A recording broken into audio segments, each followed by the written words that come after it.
Only half an hour into 2023, air raid sirens rang across Ukraine's capital, followed by the sound of explosions. The explosions were heard soon after midnight on New Year's Day.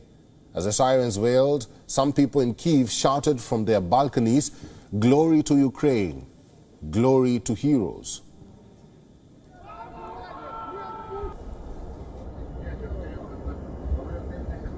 Було тепло, щоб нас нарешті залишили в спокої.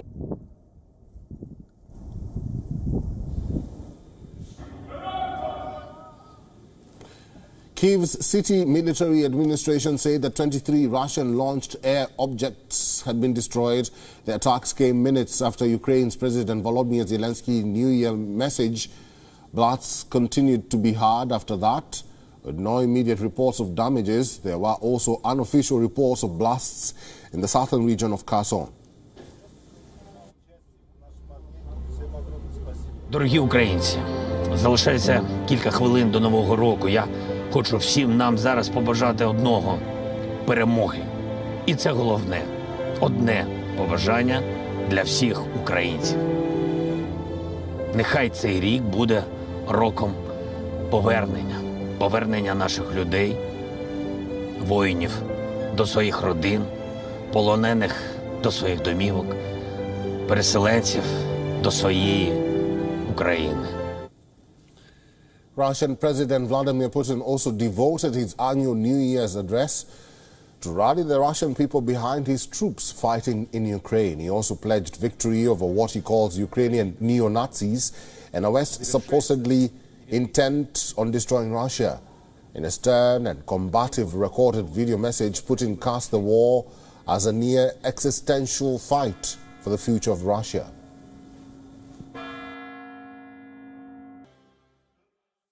Сердечно поздравляю с наступающим Новым годом всех участников специальной военной операции.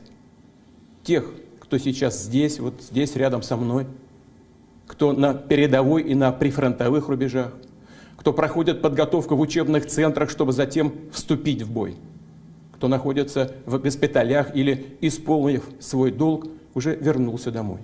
Сегодня представление было в час дня. Без 10 началась тревога. Они 3,5 часа сидели у меня в убежище цирка. The latest attacks followed a barrage of more than 20 cruise missiles fired at targets across Ukraine on Saturday, which left one person dead. Meanwhile, Russia and Ukraine said they had freed more than 200 captured soldiers. This comes as the latest prisoner exchange between the two sides in the 10-month-old conflict. Russia's defense ministry said 82 Russian soldiers had been released by Ukraine, while the Ukraine said Russia had handed over 140 Ukrainian service personnel.